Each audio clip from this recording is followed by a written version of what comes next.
Oops. And we're back with another episode of Building the Pride. Luckily, this will be the last time I do it without Mike for a while. So I know some of you are out there probably saying, oh, Mike? We didn't even recognize Mike wasn't on the show anymore. Drew, you do such a good job. But in fact, it's true. Like, Mike does quite a lot for the show. And right now, this being week 3 of no Mike, I got to tell you, I miss him. I miss him. It's not easy doing it all by yourself. Really, it's really a lot better. Anything's much better when you can do it with a friend and a co-host. So if you guys have any aspirations about starting your own podcast, find someone you like talking to do it with, because that's the key. That is the key. So, well, today on the show, we are going to be talking about, you can probably see it down here on the scrolling banner, taking a leap. And there's a couple of people I want to talk about. They're mostly on defense, but there's one or two players on offense. And I know that we've kind of talked about this a little bit before, but the reason why I picked this topic for today was because I was on Twitter, and I will not call it X because that is ridiculous. And I saw this post from, I believe the website is 33rd Team, which is a pretty decent website that I go to for some. They put up articles and stuff. It's pretty cool. And I don't know how you do this, but they used AI to predict next season's sack leaders. And they have Aiden Hutchinson leading the NFL in sacks with 17 and a half. And I believe, I'll go to PFF and look it up while we're talking, but I believe that is 6 more than he's ever had. Aiden Hutchinson. So a jump like that would be immense. Yeah. So he had 11 sacks. He was credited with 11 sacks this year from PFF. And I believe that ESPN does their sack totals a little bit differently. So PFF has credited him with 11 sacks in both his rookie year and his second year, his sophomore year, basically. And I mean, that's pretty good. I mean, the thing about these sack totals that I find a little disingenuous is that he has games where he'll get 3 sacks, like it was the Washington game, I believe this past year, where he just was all over. Sam Howell must have been. Or was that in his rookie year? Doesn't matter. He has these games where he'll rack up a bunch of sacks in 1 or 2 games, and that's half his sack total for the season. So I would be thrilled if he got 17 sacks, because that's 50% more than he's ever had in a season. So, that would be awesome. So if Aiden Hutchinson is the guy that takes the leap on the Detroit Lions defense and gets to, the quarterback one additional time every 3rd game, those are potential drive killers. They say that a holding penalty and a sack are about the 2 most damaging plays for an offense to recover from. Obviously you can tell why. A sack, you're losing some amount of yardage, at least 1 yard probably, plus the down. And then on a holding penalty, you're losing 10 yards, but you keep the down. So, if you have to go 1st and 20 or, 2nd and 14 or something like that, those are really difficult scenarios to come back from. So if the Lions get 1 more sack out of him every 3rd game, that's amazing.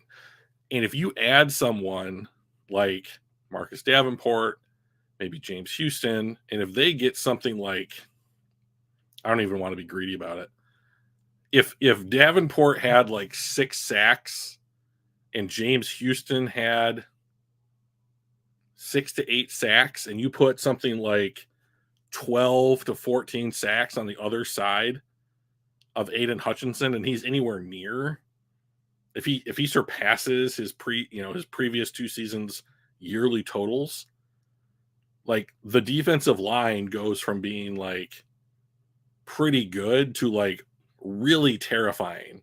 And Aiden sees more double teams than almost anybody else in the NFL. Myles Garrett is by far the person in the NFL that gets double teamed the most. And like, I don't think that's going to change anywhere in the near future. So, but if Aiden can, if Aiden is saying like you have to dedicate 1.5 to 2 people to Aiden Hutchinson in order to to deal with the pressure that he causes, I'm fine with just the pressures. So like they have, let's see, not seeing the pressures jump right off the screen at me here. But if he continues to, here they are. So he generated 53 pressures in his first season and 101 in his second season, and I don't know that number can go a lot higher. I think that because I think Max Crosby led the NFL in pressures last year, and I think that he was right around the same number. Let's look that up. I don't know if we can search by pressures either. And even though there is no one in the stream right now, I guess I could look it up. We could always just take a little extra time. Crosby this year had 94. Aiden had more than him? That's weird. Yeah, Crosby has had, starting in his rookie season, 45, 48, 101, 81, 94 total pressures. But the difference is in the sack totals, like 11, 7, 10, 15, 15. So like you're giving up some amount of pressures for some amount of sacks, and you can always, I think that pressures are valuable, but like I also don't think that they are more valuable than sacks. So let's see, premium stats.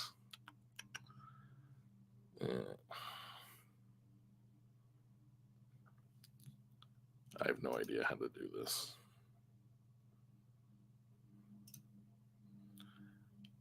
Doesn't matter, Drew. All right. Oh, we got somebody in the chat. Nice. Or somebody watching at least. Whoever you are, say hi. Appreciate that. It's probably Mike. It's midnight or 1 o'clock in the morning in Europe, wherever he is. So, but let's talk about some other people who might take a leap, right? And so, in order to take a leap, you have to have at least played one season. So I'm not going to be talking about our rookie class. So the guys that I think are primed to take big leaps are the guys going into their second years.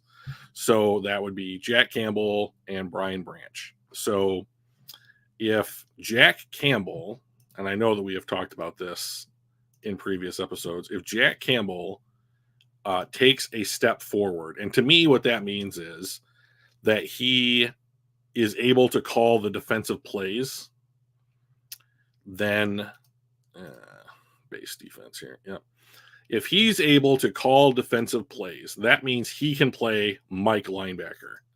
And if he is playing Mike linebacker, that's the position that he played in college. That's what he's comfortable doing. I think that you would see him skyrocket.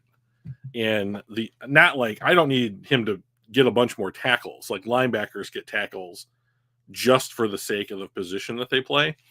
But if he is in the right place at the right time, if he understands that like, oh, okay, the tight end's going to be running a crossing route here, or like the running back is leaking out this side of the backfield into the flat, like if he's able to effectively force the ball towards the flats, that's good.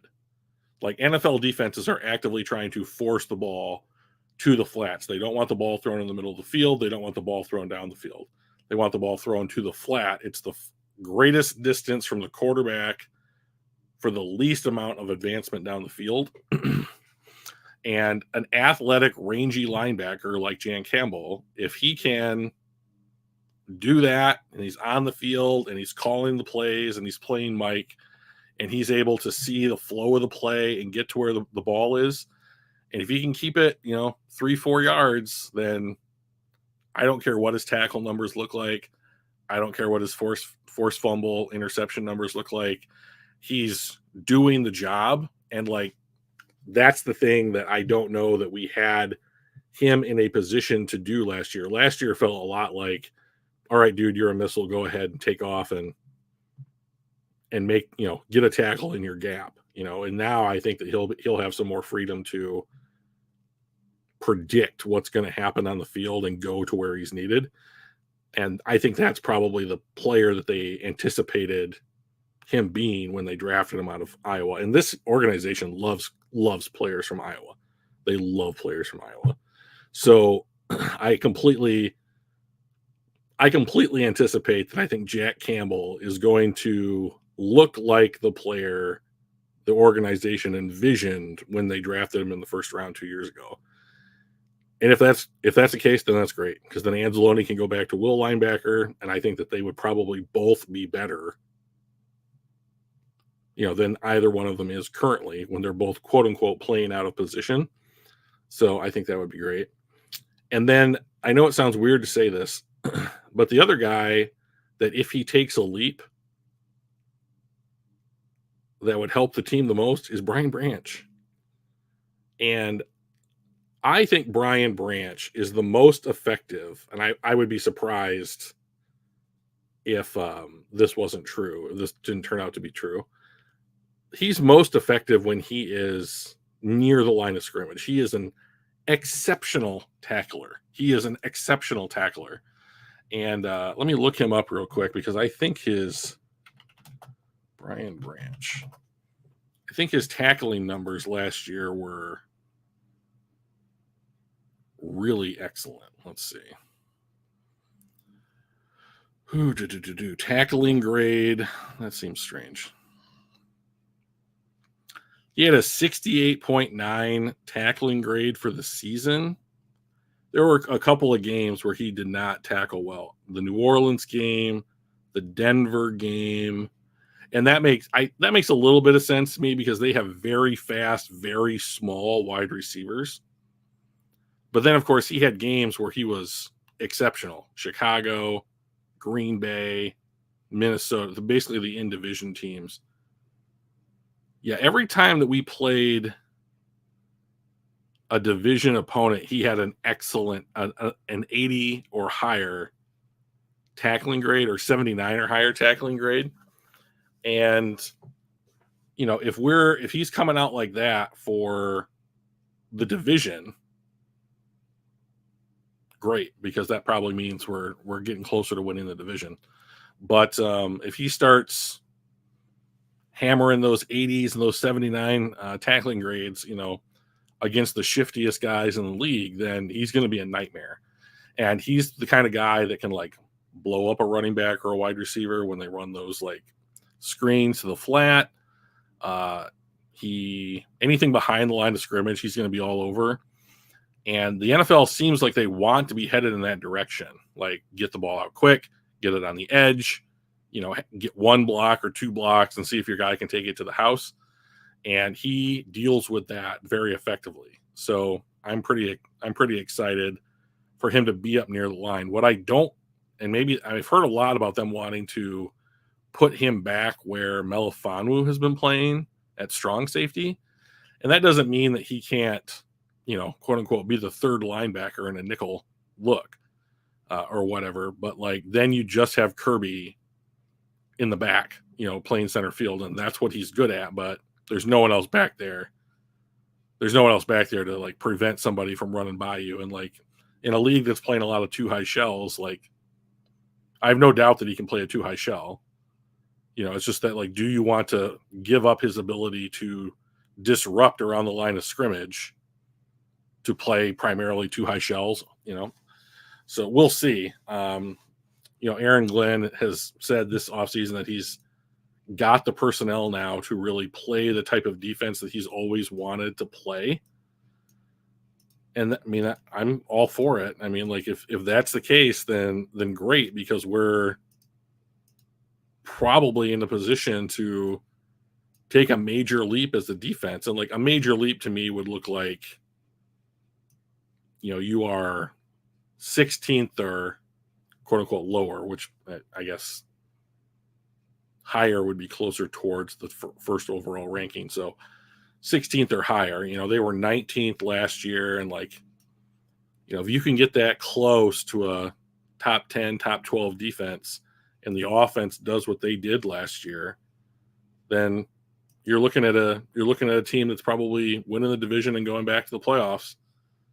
And I don't think that they had an easy draw in the playoffs last year. I mean, they had 2 games at home, right? So they had St. Louis and then not St. Louis.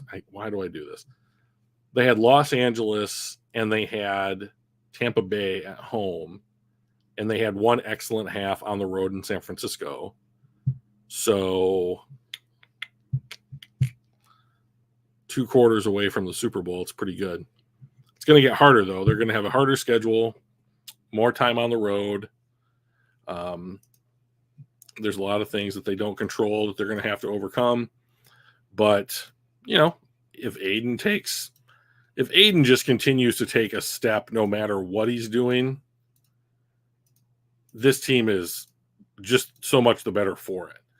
And if to be honest, like if anybody gets better, this team is just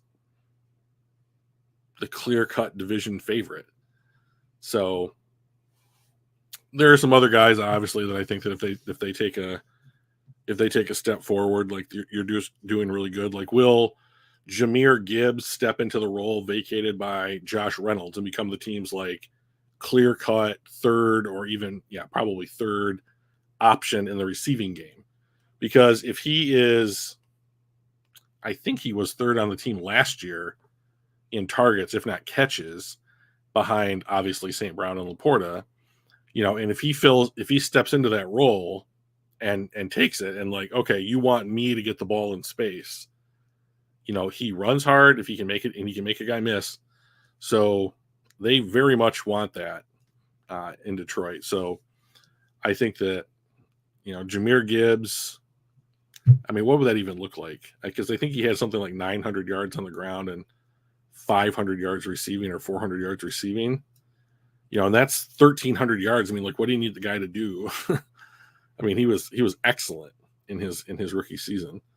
So not really sure what could be happening there. I've heard via the internet that Mekhi Wingo, our 6th round pick in the draft this year, has been really turning heads and impressing a lot of people. And if he has a strong preseason, I don't think it's a shock.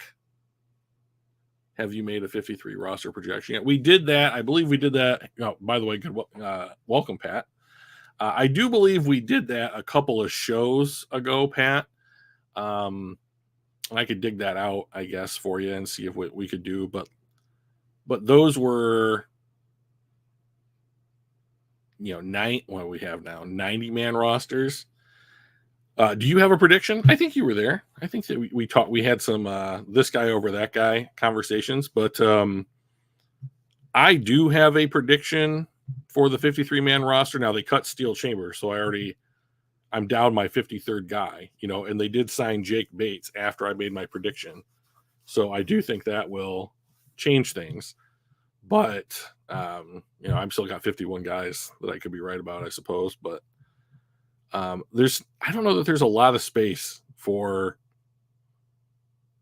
people who weren't on the team last year to take a spot on the team, unless the Lions did something like, we obviously drafted you to be on this team. Like, we obviously signed you in the offseason, Kevin Zeitler. Like, those guys are making the roster. Like, I've heard some chatter that like, oh, Sione Vaki, who wins the kicker spot? This gotta be Bates. They gave him a 2-year deal. Like, I guess there's every chance that Badgley could quote unquote outkick him, but they gave Bates a 2-year deal. I just don't see. They didn't give Riley a 2-year. Riley Patterson, a 2-year deal. They didn't give Badgley a 2-year deal that I can remember at any point. And this, I mean, they already cut the UDFA from Michigan, James Turner, that was in there for camp. So, I mean, I think this is going to be, we're going into the preseason with 2 kickers. We're going to give 2 kickers a chance. But this feels as close to, we already made the decision. They already made the decision, like when they gave him the contract. They're not going to carry 2 kickers. I mean, and I don't know why you would give a dude a contract for 2 years and then, well, let me look up his contract real quick. Yeah, here I am like yammering on about it, and I don't know that I necessarily have all the details. So let's just jump over to Over the Cap and just take a look at what the old Jake Bates' contract is. Might take a second. There's 90 guys to look at. Jake Bates. There he is. So he has base salary of almost $800,000, $795,000, roster bonus, signing bonus of $50,000 each, guaranteed $50,000 salary. His cap number is $845,000.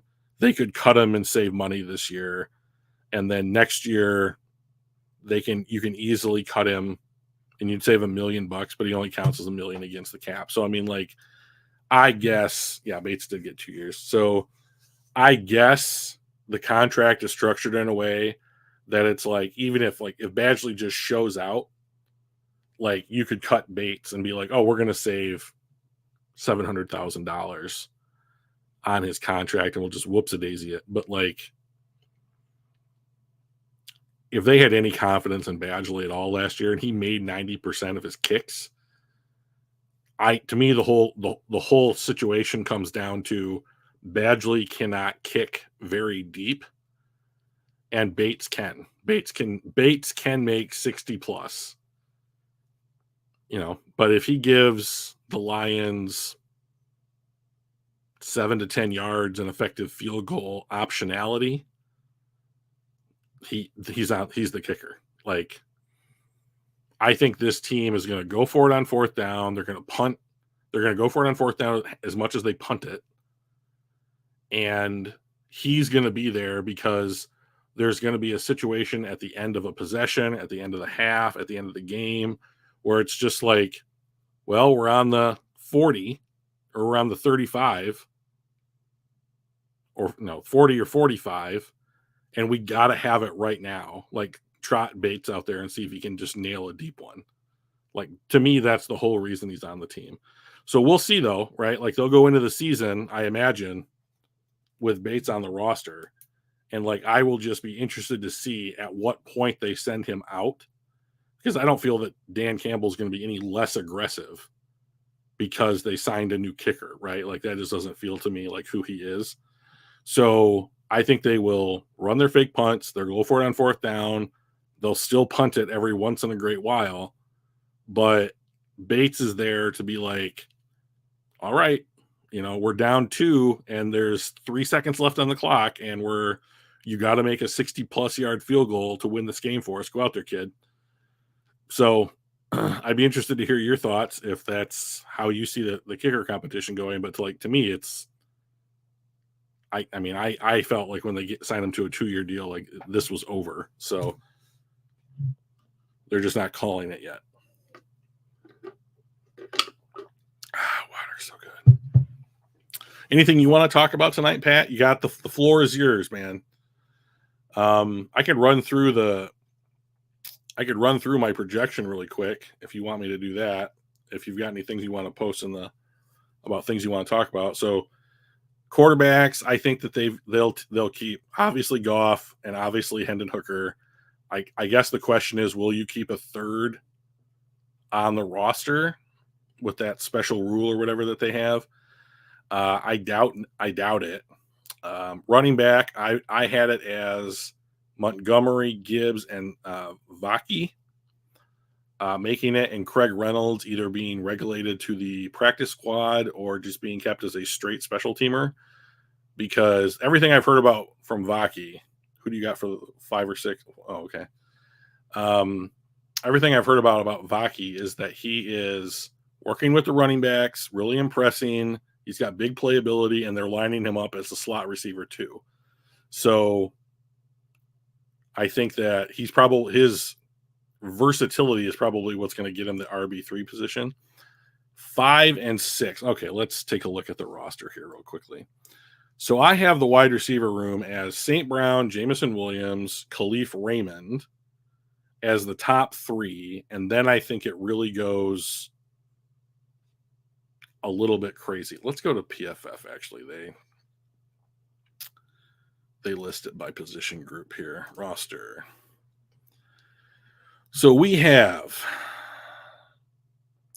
talked about Amon-Ra, St. Brown, Raymond, and Williams.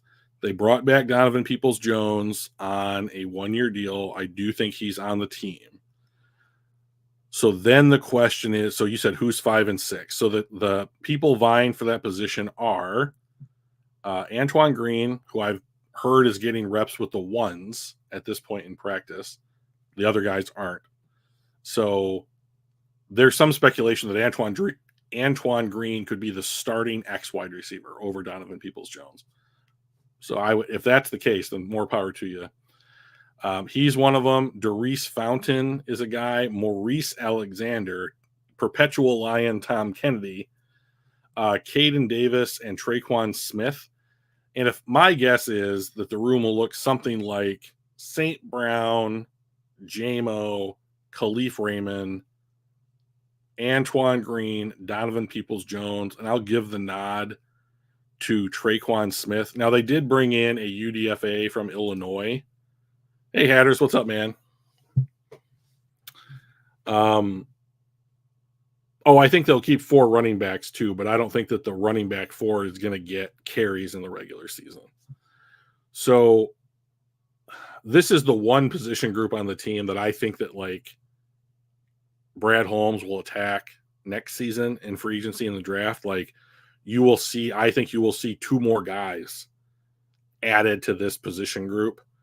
Like Jamo will be going into his 4th season next season. So you got to make a decision whether or not you're going to sign him. You want Kennedy. That's adorable.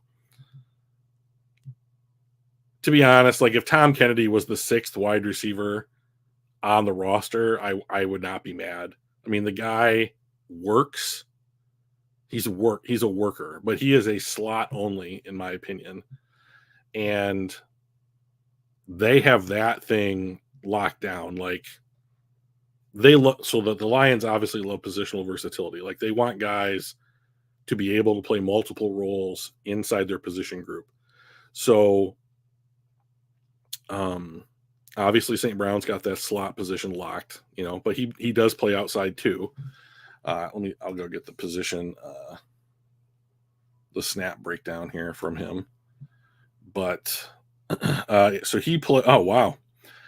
So PFF has him as St. Brown lining up in the backfield last year 19 times. He lined up in the slot 587 times, and he lined up wide 592 times. But like I'm assuming that some of those lined up wide, you got motioned into the slot. So we'll see, where is he starting his route from, I think is a more interesting statistic. There we go. Got there. Nailed it. So to have a pure slot, which both Kennedy and the kid from Illinois, who was a UDFA, they're both pure slots. And I think you know who Kennedy is at this point in his career. And so I think they'd be more apt to go with somebody like that kid from Illinois because he has a different level and can do some different things than Kennedy can do. Kennedy is just like your consummate, call him up from like packing groceries. He can walk onto an NFL field and like play a decent game for you. But like, I don't think that he has the ability necessary in the NFL to win certain kinds of matchups. And that's the problem with Tom Kennedy. 2 more big battles in camp are going to be defensive line, and safety. That's interesting, Pat. So when I hear the term battle, I think two guys are struggling in camp to see who's going to win the right to play the spot. So when you say safety, I would think that Kirby Joseph has, let's say, free safety locked up. Like there's no other real free safeties that do what he does on the roster. So I assume that you are talking about Branch versus Melifonwu at the strong safety position, or maybe I'm wrong and you can fill me in. And then when you say defensive line, my thought immediately goes to who's going to play opposite Aiden Hutchinson. So tell me if I'm wrong there as well. So let's start with the safety thing. I think they want Brian Branch on the field, right? So Mike and I, God, it must have been a month ago now. Geez. When he and I talked about this, my opinion is if you want your 5 best defensive backs on the field, you're going to play Davis and Arnold as your corners, and then you will have a combination of Melifonwu, Joseph, and Branch on the field playing somewhere. Now, where those guys line up, I don't know. I would probably put Branch in the slot. And I know that Melifonwu is going to get packages for him to play in because he just was so disruptive, caused a lot of turnovers last year. I mean, I think he caused 4 turnovers, and he created a lot of pressure. They went to that overload blitz on one side of the formation, and they would rush Aiden, and then they would bring Anzalone in behind Aiden, and then Melifonwu in behind Anzalone. And by the time that Hutchinson and Anzalone got picked up, Melifonwu was just running free right at the quarterback a bunch. And I don't think that they're willing to give that up. Now, could you just put Branch in that spot and have Branch go in there and do it? Yeah, maybe. But I think Melifonwu is significantly bigger than Branch. And maybe that's why they want him to have that role. Let me look up how big Melifonwu is here real quick. 6'3", 210. Yeah, those were probably his combine stats. So he's a big dude. I mean, he's probably 6'3", 220 now. And so if you're going to so I think that Brandon Joseph might make the team as a safety. I think that okay, so we're talking about backup safety. Okay, so if we're talking about backup safety, so Brandon Joseph, when he came out of Notre Dame, he was considered the term that was used for him was the dude is a genius when he's on the field. That's the kind of intellect, how he sees the game that he has. He's brainiac on the battlefield. The dude is legit amazing. So the only thing holding him back is his size and athleticism. So he's 6 foot 200. I mean, and he played 13 snaps all on special teams last season. So the non-starting safeties on this team, the only one on the roster, I think right now that is a for sure lock is CJ Moore. And he is a lock because he's going to play on special teams. So let's see who else might be back there.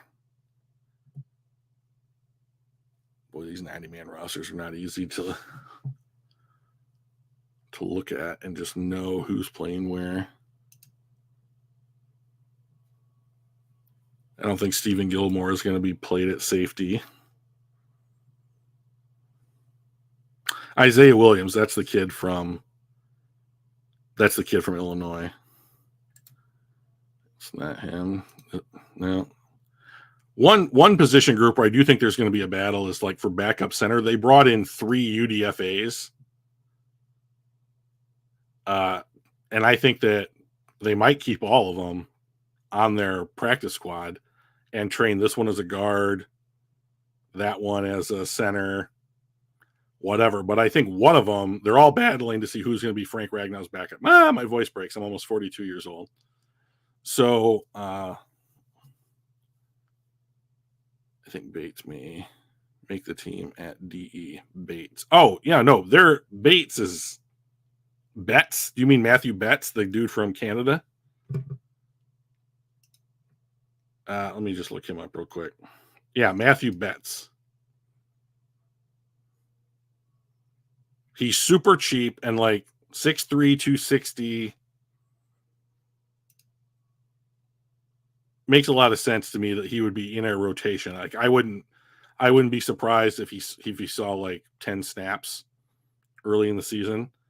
But like I think that he's in line to compete for starting snaps or like some snap share with the people across from Aiden Hutchinson. So someone's going to have to back up Aiden Hutchinson, right? So like, well, are they? He never comes off the field. So maybe Aiden doesn't really have a backup. But like you have Davenport, Pascal, I guess you could say James Houston. I think they see him more as a Sam linebacker than an actual dedicated pass rusher, but that's semantics. I mean, like, he's probably lining up, in a 2-point stance, and his job is to just go rush the quarterback. So, I mean, like, Davenport, Pascal, Houston, Betts are the four guys that I think are fighting for snap share across from Aiden. And some of them are going to, you can take Aiden out for 1 or 2 plays a game just to give him a breather and like keep the wear and tear off his body. Okay. So is Levi Onwuzurike going to make the team? Well, that's an excellent question. So I see the starting defensive tackles as obviously Aleem McNeil and DJ Reader. And then after that, it's an absolute crapshoot. You have John Kaminsky, who's lighter, but like plays inside, at least sometimes. And he's got the inside-outside versatility. Edge Goudet has been looking good at D. Oh. And how do you say that name? Agude? Mitchell Agude? Did he go to Miami of Florida, 6'5", 255? Wish I could. You know what? I can share what am I talking about here? Mike usually does all this stuff for me.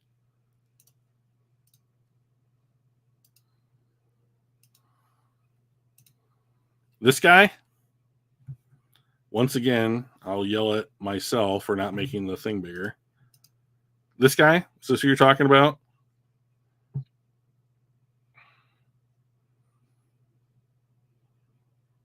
Young, big, and if you get him in a weight room, he's probably closer to 265 than he is at 255. But I mean, like, I know CJ Moore might be special teams only, but like, I think CJ Moore is more likely to get on the field as a backup. Okay, so this is the guy you're talking about.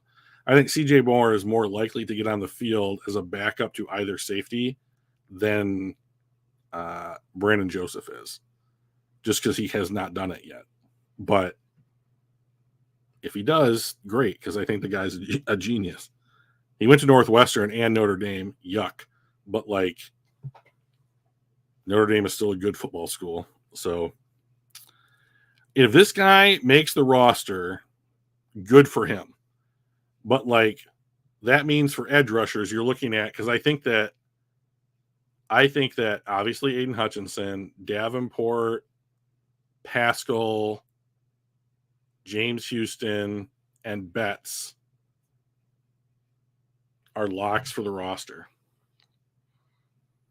And like, I consider Kaminsky to be an inside presence, so I'm not counting him as an edge. He'll also play outside if they want to go in like a jumbo package, because he's bigger than Pascal. But like, or if you want to go into a 5-down lineman kind of look.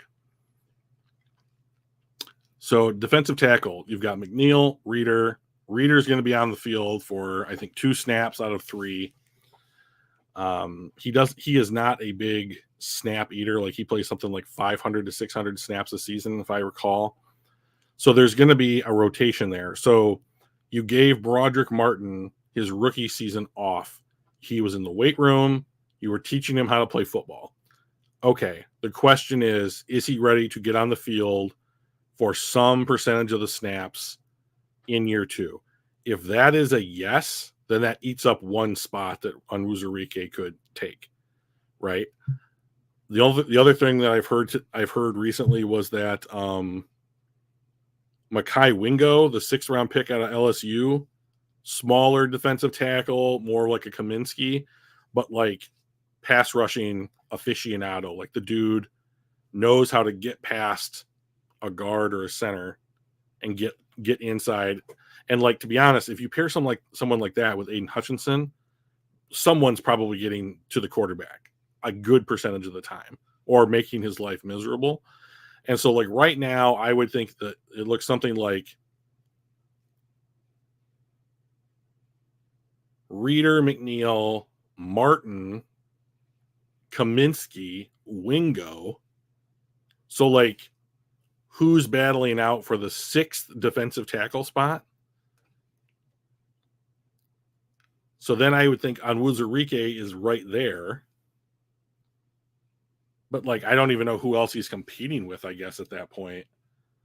Let's see. They signed Kyle Peko. Chris Smith is someone I've also heard good things about. So maybe those 3 guys are battling it out for what I consider to be the last interior defensive lineman spot. And to be honest, like, I would probably go with Pico, 6'1", 305. So he's more of a nose tackle. And then Chris Smith is 6'1", 305. Weird. And then Onwuzurike is 6'3", 290. So I guess it's going to come down to what they feel like they want as a matchup.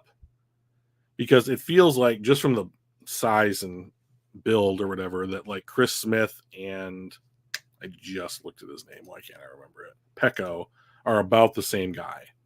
Oh no, what happened? Stop sharing. Josh Paschal, I think they see him more as of an edge. Let me just make sure that there's no one else here that.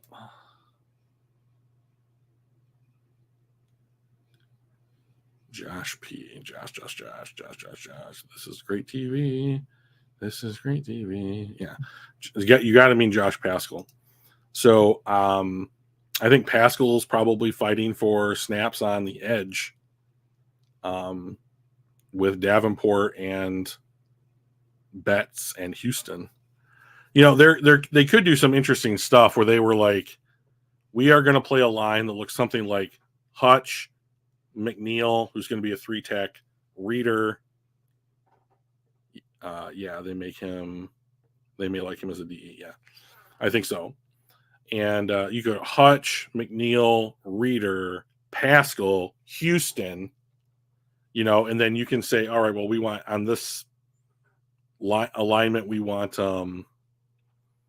Houston to do this, or like, oh, and this, like, if they shift to the other side, Houston just gets to rush the passer, like the quarterback free, you know, and then like something like that, I think would be, or even like you switch Paschal out for Davenport, you know. I still think that something like that is probably their best option, you know. So position battle wise, you know, I don't see them cutting their rookies. I mean, Antoine Green barely, I mean, you know, Broderick Martin didn't play his first season. Antoine Green was on the roster his first season. Like, I think that if they draft a dude, they're going to keep him on the roster. So I don't think those rookies are going to get cut. So that leaves like the guys that they either brought in free agency or, you know, have been on the team already. And like, either way, I think that this is like Kaminsky's last year on the team. Like, I love the guy, but like, I just don't see him being able to hold a spot with all the like younger versions of himself that they seem to be bringing in. So Could be wrong. He might just have the, that kind of Rudy spirit where you just have the heart and just don't give up, and they just love that stuff. This front office seems to really value that, like, never say die, run through a brick wall kind of attitude. So, hey, Joey, you got anything you want to talk about today? Yeah, what's up, man? Yeah, because we're talking about position battles and taking a leap on the roster tonight. So Pat's had some really good insights. Hatters has gone suspiciously quiet in the chat. He might have something else to do tonight, but like anytime Hatters pokes his head in and then is quiet, it's always very suspicious. So yeah, if you guys have anything you guys want to talk about or see on the channel tonight, I got about 15 more minutes, I think, unless you guys want me to start talking about Star Wars. Yeah, they're not cutting any other draft picks. I mean, this with, they traded up into the 4th round to draft both Vaki and Manu. And like, I think Vaki will probably see the field this year, but I think that I feel fine with the wide receiver room. Good for you, man. I appreciate it. Yeah. You've never lacked for confidence, Joey, so that's good. But Giovanni Manu, I don't know how to say his last name. He feels like a replacement for Dan Skipper. I believe Skipper has his contract up at the end of the season, and I think that they are like, okay, we're going to groom you to be offensive lineman 6, and then we're going to see how you develop. And then like next year, he'll probably be the 6th O lineman, come in like Skipper would. And I mean, do you guys have any idea how big Dan Skipper is? We checked not too long ago, and he is like 6'10". Like, he is an absolute giant person. Oh no, I don't think that he will see it. I think that he will have a sit down, and I mean, he played football in Canada, right? I mean, like college football in Canada. So, I mean, I still don't understand why people take D2 prospects. Like, the competition level between that and the NFL is so stark that you absolutely have to sit them down and like get their body ready, get their mind ready, and then they have to see the field, and then the game has to slow down. So like, it really feels like a 2-3 year project. We're barely going to be throwing to JMO after Amon-Ra, Laporta, Gibbs anyway. The 5th option in the passing game should be a committee approach, in your opinion. I mean, like, this was the thing. I mean, and you've hit on it, Joey. Like, this was the thing that when we were going into the off season, and everybody was like, "Oh, you got to find an X receiver. You got to find an X receiver. Josh Reynolds is in Denver now," and I was like, "You do?" Like, you threw the ball to Laporta and St. Brown 250 times last year, and then everybody else is chopping up the remainder. I mean, that's almost half of all of Goff's passes went to those 2 guys, and then like Gibbs had some catches, JMO had some catches, Josh Reynolds obviously had some catches. So, I mean, like, if you're going to replace, I think Reynolds had 70 targets and 55 catches last year. If you're going to replace that production, like, my first thought would be Gibbs and JMO are going to get first crack at those open catches.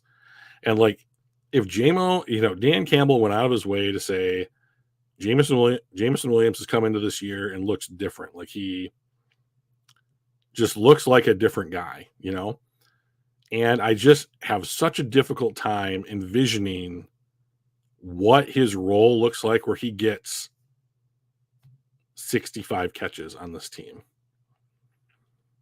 because they're not 9 routes, because Goff can't throw 9 routes, and that's not a crack at Goff. He just prefers the short and intermediate game, but he just is not Joe Burrow either. Like, if Jameson, so I think somebody asked me somebody asked me last week, or maybe it was off screen, like, would I trade? Oh, it was Don Burr. He asked me, would I trade Jameson Williams and a pick for Brandon Ayuk? And I was like, I absolutely would do that. Like, what pick is it? You know, like it might depend on what pick it is.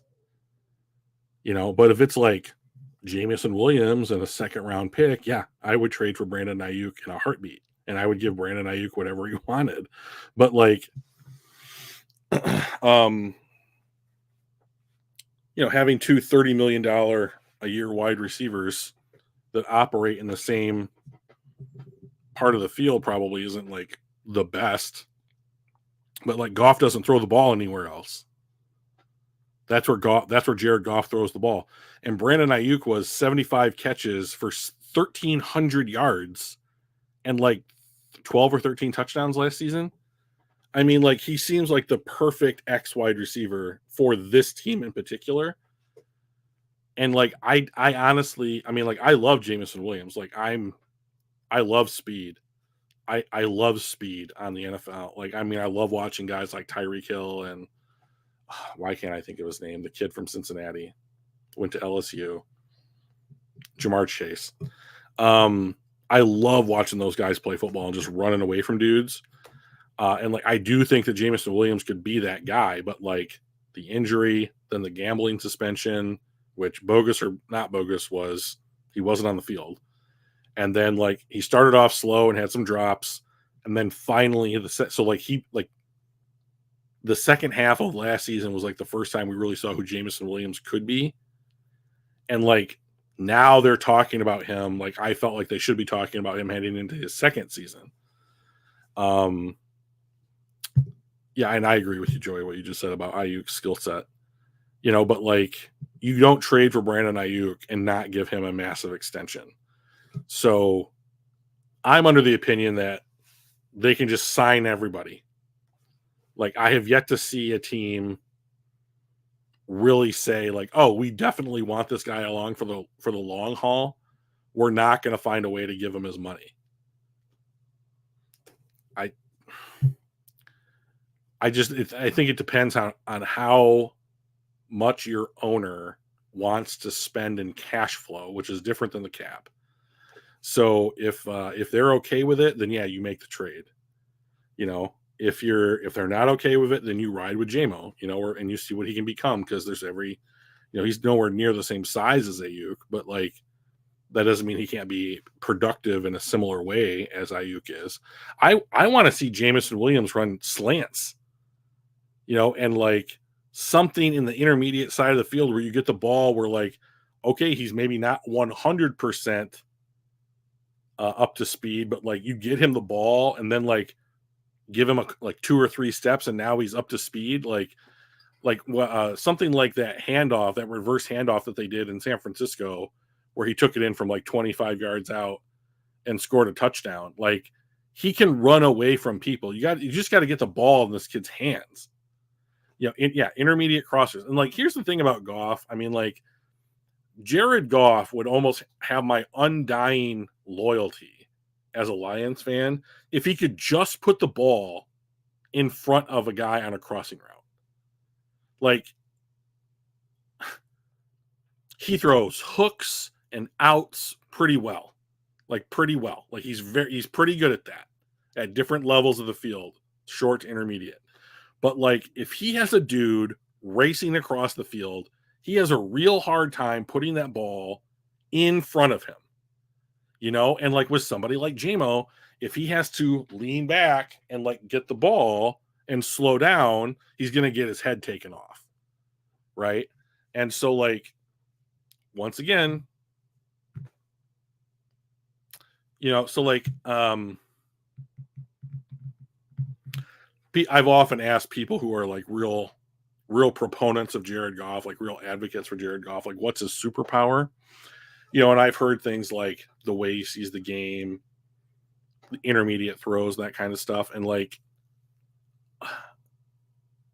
I've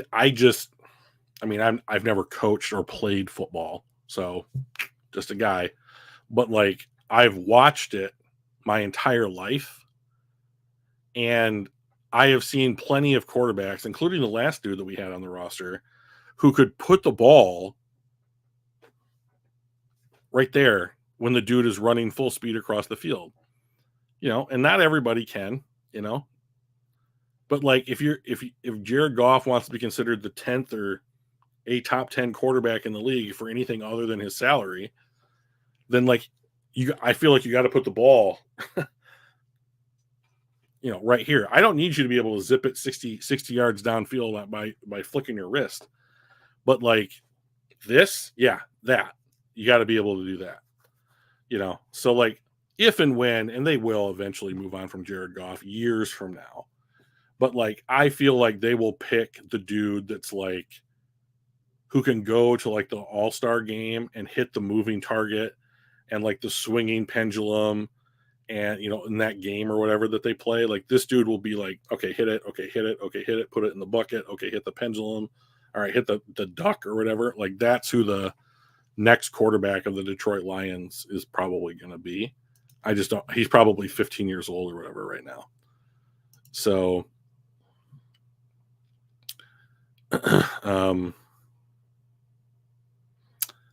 by the way, I live in Portage and we had another storm, so this is like the third one in 6 weeks.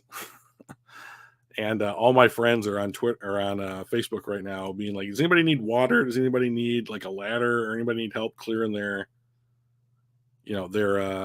yards from down tree branches and that kind of stuff? Sucks, man. Anywhere you guys are, I hope you have power, because not having power sucks. What do you think? Who do you think is going to make the most improve this year? That's an excellent question. Okay, so I'm going to answer this 2 ways for you, Pat. Thank you, Joey. It is a nice area. I quite enjoy living here. The guy that I want to make the biggest jump, the most improved jump, is Jack Campbell. If Jack Campbell, so Joey's predicted my second answer. If Jack Campbell goes from what he was last year to like a dude that can call the plays and get the green dot, which sounds like that's what he's gunning for in camp, I think that you see the guy that they wanted to draft from Iowa. And then Joey's hit on my other answer was that the dude that can demonstrate that he actually improved the most is like the red shirt who didn't play last year, who they obviously value quite highly because they took him in the 3rd round. The consensus board had him as a 5th or a 6th round pick. Yeah. Pat, real smart choice, buddy.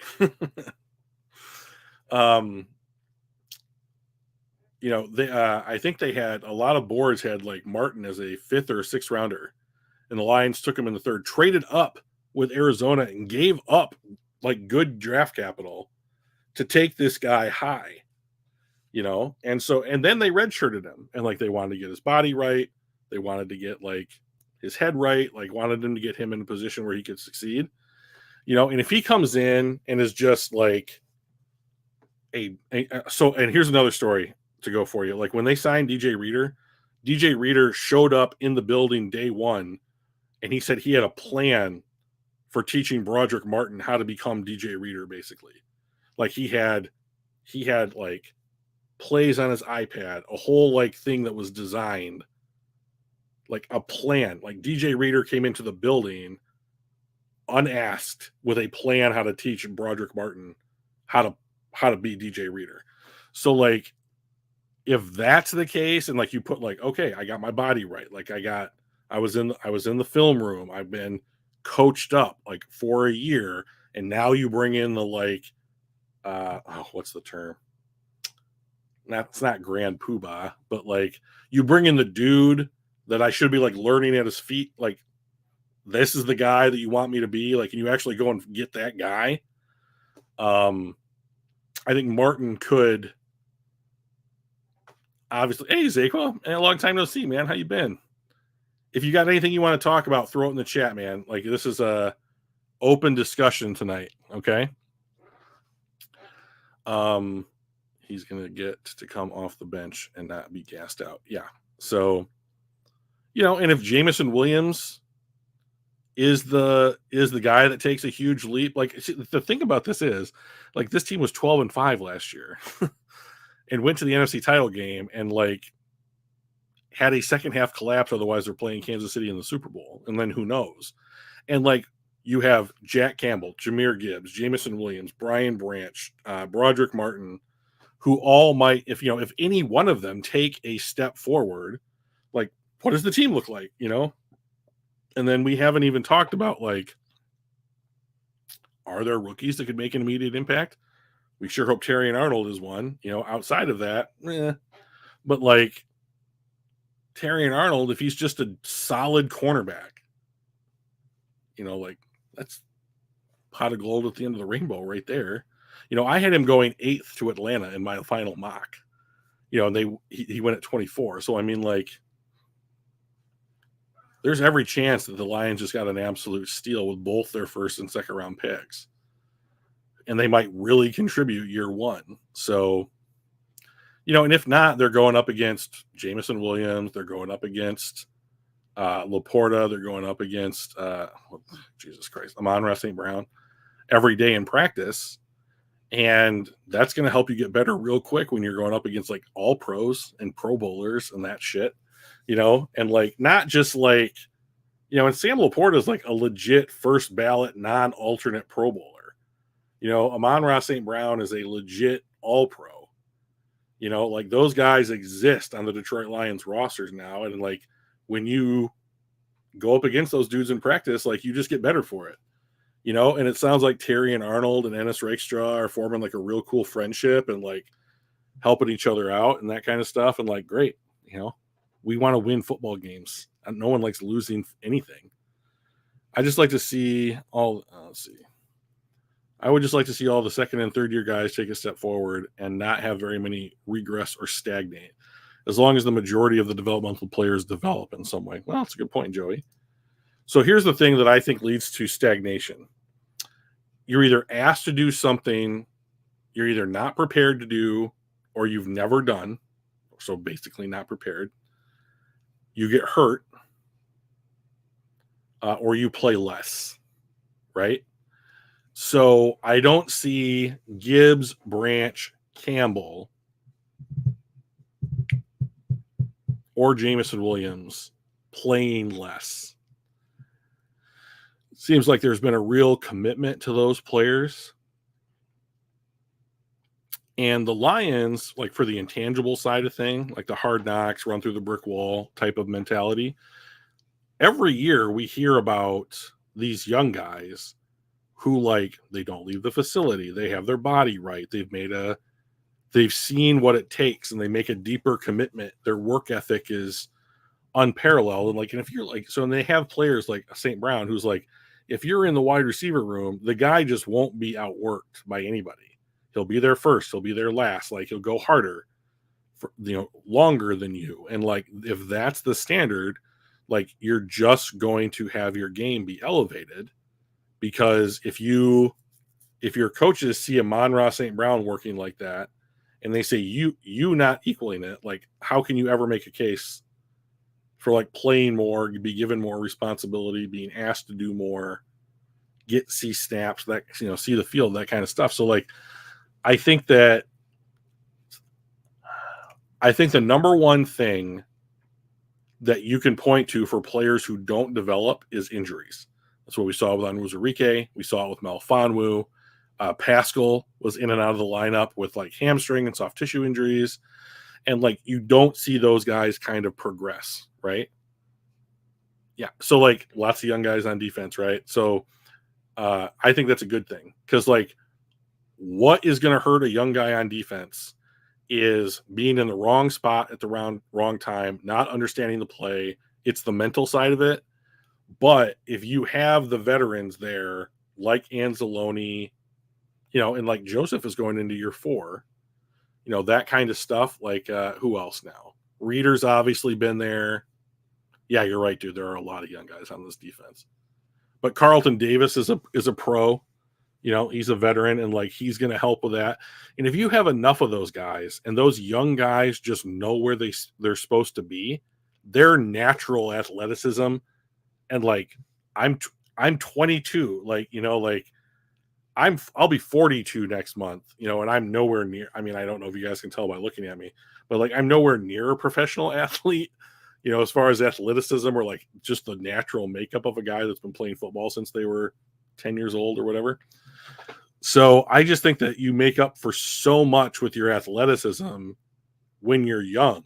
And like there is some of that like I'm invincible because I'm 20 years old kind of mentality. Like you can't beat me. I'm the best ever that people like in their early 20s naturally have. That and you can see that in the interviews with guys like Terrion Arnold. Like he just thinks he's the best ever. You know, and like I know lots of people think that they're the best ever and they're not, but like can you be the best ever if you don't see yourself that way? I mean, like you have to have that component, that confidence to go out there and say, yeah, I'm going to be able to do this. And, you know, and it's like, I would so much rather have a secondary of Carlton Davis and Terrion Arnold than Cam Sutton plus Kindle Wilder. That, like, yeah, I'll bet you Terrion Arnold gets beat on a blown assignment once or twice this season, but I bet you it's only that. And then after that, it's not going to happen. So I think that I was so sick last year of watching DJ Moore just run past Jerry Jacobs like he was not there. Because he wasn't, because he was trying to hand him off to a safety and not run with him. Sorry, like that's not going to work. I'm terrified of the Bears wide receiver core. Their wide receiver core is so good. Is so good. Like Rome Odunze is a rookie, and like that dude might be the best out of that wide receiver core. Like those rookies coming in, even Marvin Harrison, like that, he has everything that you want in a wide receiver. And then like you have DJ Moore, who was like a legit in his prime speed demon, top 10 wide receiver in the NFL. And then you have Keenan Allen, who I have loved all since he was playing college at Cal. And like he has been an absolutely dominant wide receiver who's been on bad teams for a lot of years and still racked up great production because he's fantastic. And like you put all of those guys, even if they're only together for a year, like that's going to be hashtag fun to watch. So, I've got time for maybe one more question, or we can do a 2025 mock draft if anybody is up for it. But you got to put it in the chat, like right now. So Chicago still has cardboard cutouts at O-line and a rookie QB. Ain't worried. Well, I mean, like, you got to remember the Lions were down to the Bears in both games that they played. Yeah, mock draft, you're crazy, man. Okay. So we'll do one here in a second. But like the Lions did not just blow the Bears out last year indiscriminately. Like, yes, we're the better team. Like Justin Fields kept them in at least one game. And the Bears were up in both games that they played. Now the Lions won both. So like good. But like they did not go into Chicago and just put the stamp on the Bears, right? Now, you're right. The Bears have a rookie QB, and their offensive line to me is also not great. You know, and so that's the weakness. So you got to exploit those weaknesses in particular, because if you give Caleb Williams time throwing to that group, I don't care if he's a rookie. Too early for him. Pat, you haven't been here the last couple of weeks, bro. You have not been here the last couple of weeks because we've been doing them. And I will challenge the idea that like it is too early for a mock, because is it too early for a mock that you might expect to see next April? Absolutely it is. Not going to argue with you about that. Here's where the value is. starting to address like where could this team be looking, starting to learn the names of the players at those position groups, watching them in the season. Are you going to any of the C camps? No, I'm not going to go to any camps. I'm poor.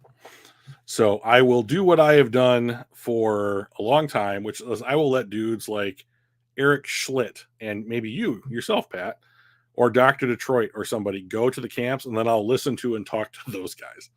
I think it would be fun to go to the camps. Like, I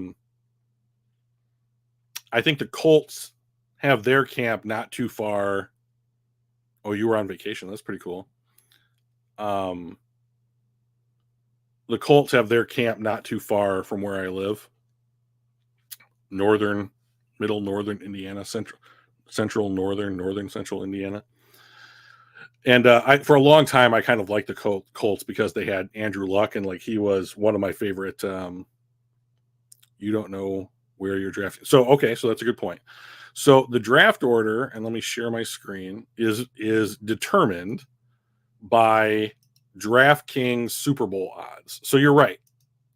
You're right, Pat. We don't know where you don't know where they're drafting, but I guess my question would be, okay, why is this not showing up?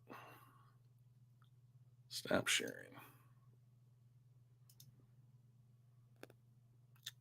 Let me try this again.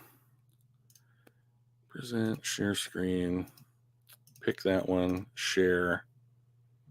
And it took me to that window, but it's not giving me the option of, you guys don't see it, right? Brian Branch is going to wreck Caleb Williams. Yeah, that'd be great. That would be great. Present. Why is this not working the way I want it to? I just want everything to work exactly the way that I want it to in my head.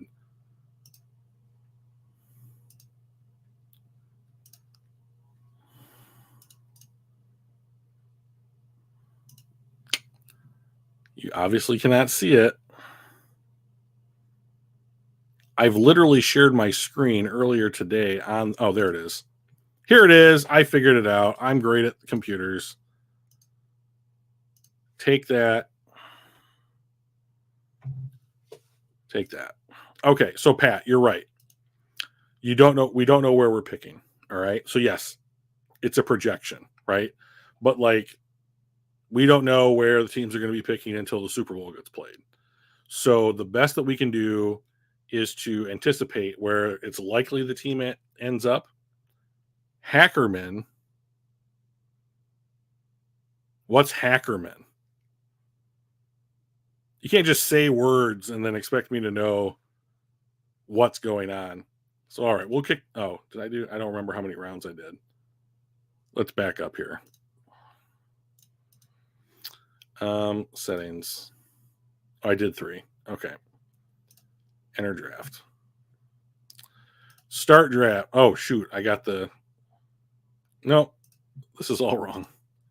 This is all wrong. Speed. It's slow. Slow it down. Pick the Lions.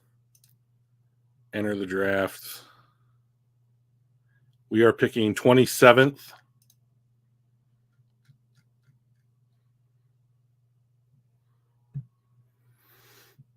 So we'll take a look at the players that have gone and kind of talk about it just real quick, and then we'll just discuss what is on the board for Lions. Now we know that this is not going to be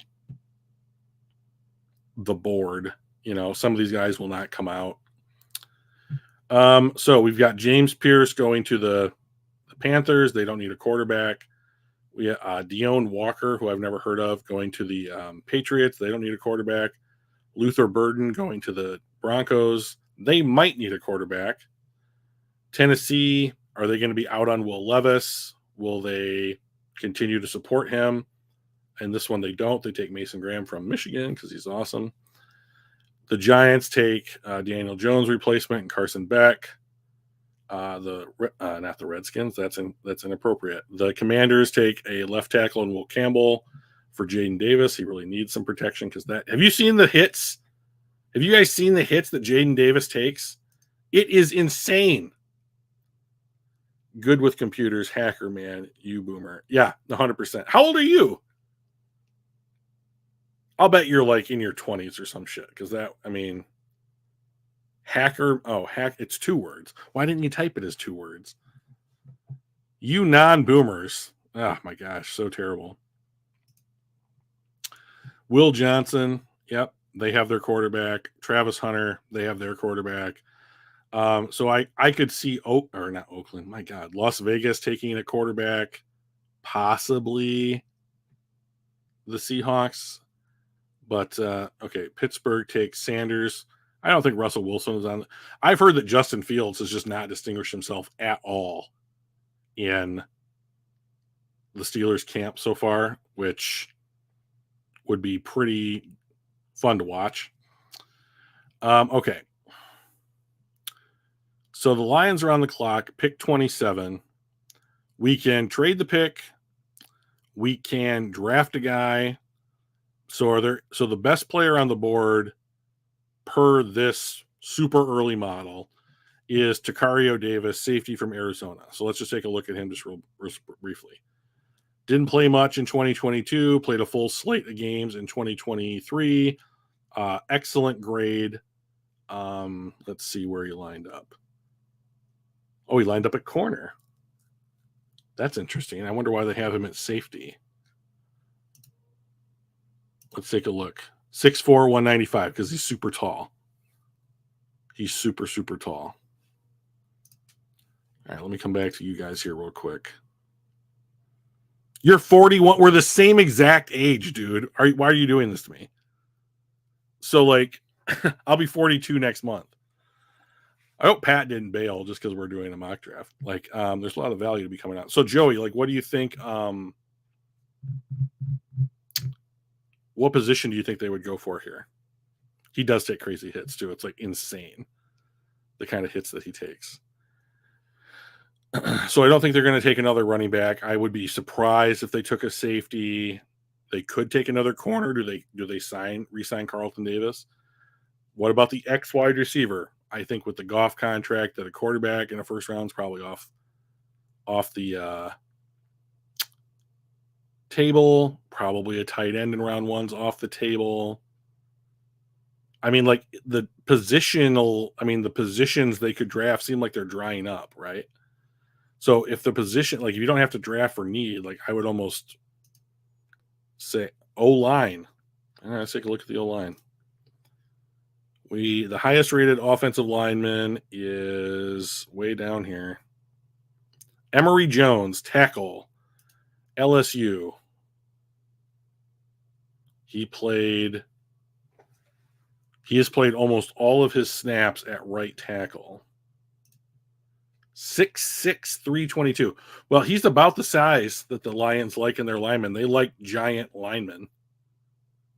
Who else do we have here? Ajani Cornelius, Tyler Booker, Tate Ratledge. Some of these guys are going to go in the first round, I bet. But, like, we are looking at taking the 43rd player on the board at 27. You want to go that route? Call him a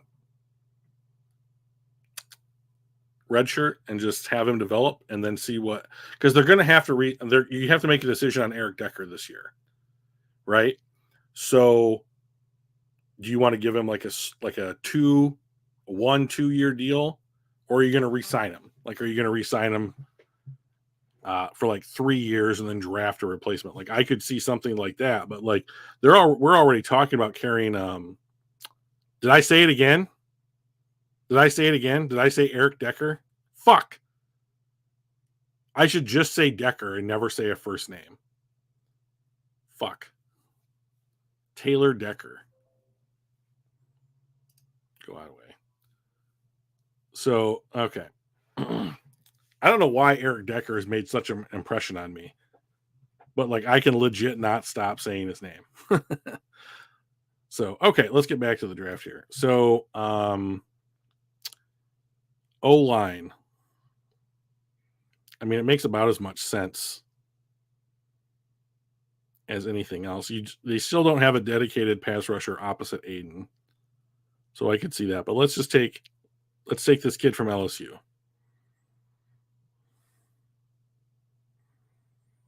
I mean, this is just for fun, and we're just practicing. So, I mean, we are talking about them keeping like 10 offensive linemen this year.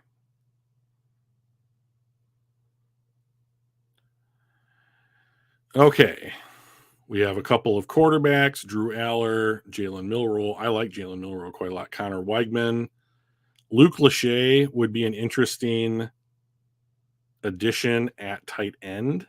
He went to Iowa, and Lord knows they love their Iowa boys.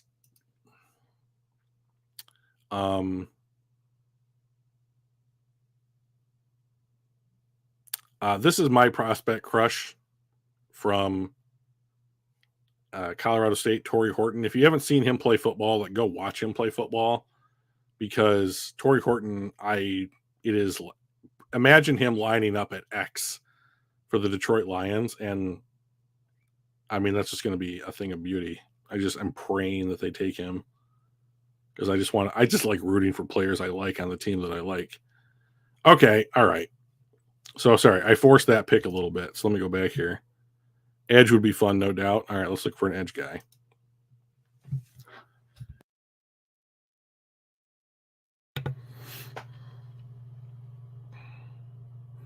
Naturally, all the edges are gone. Riley Mills, 6'5", 297. That seemed big for an edge. Where'd you line up? B gap. Yeah, so you were more of a defensive tackle than you were an edge rusher. All right.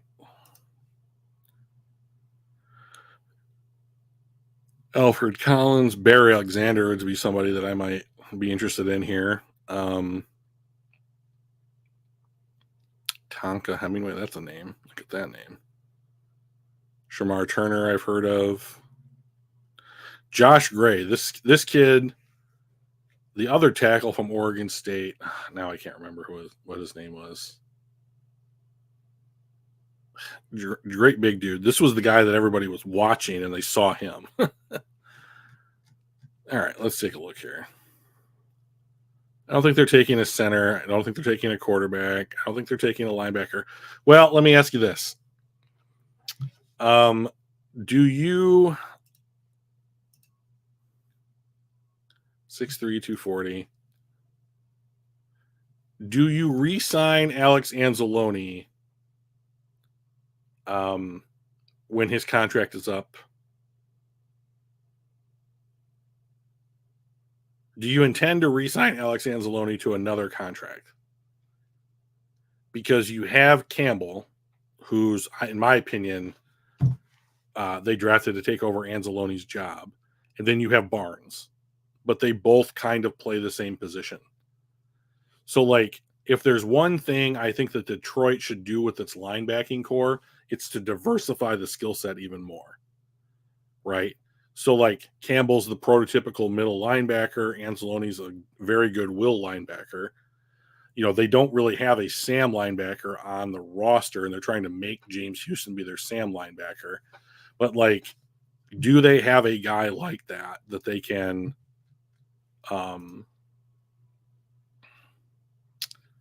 that does something different, like guards,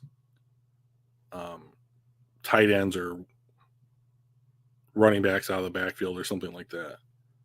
Dine slot corner box. 89 is a really excellent score. 6'2", 233.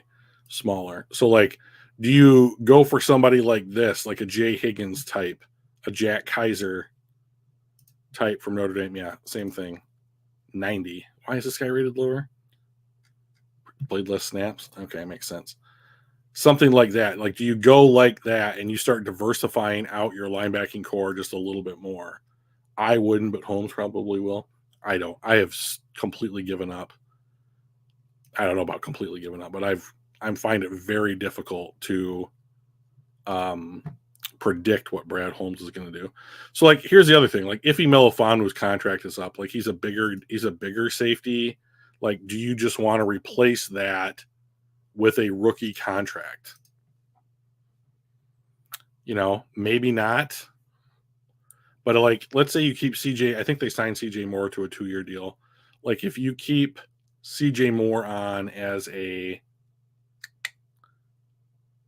special teams, almost exclusively safety, and like, what does your safety room really look like? Pat and I were talking about this earlier. Like, you've got Joseph, you've got Kirby Joseph, Melifonwu, Branch that can all play safety in some combination. Kirby's a free safety only. And then who's Kirby's backup? Brandon Joseph? Somebody else? I don't know. Like, safeties are dirt cheap. They're dirt cheap to go sign. Like, Justin Simmons is still unsigned. Like, Quentin Glover is still unsigned. Like, if the team wants a starting caliber safety, you can go get that guy. So, like, what value do you play? Like, they could have Sione Vaki still play safety, and be in their defensive backfield. Like, they're converting him back to an offensive player. So what does that position look like? Maybe the depth isn't as strong there, something like that. You know what? So, like, I think that the safety is rated a little bit higher here than the edge rushers. I'll just take the safety, even though he went to Ohio State.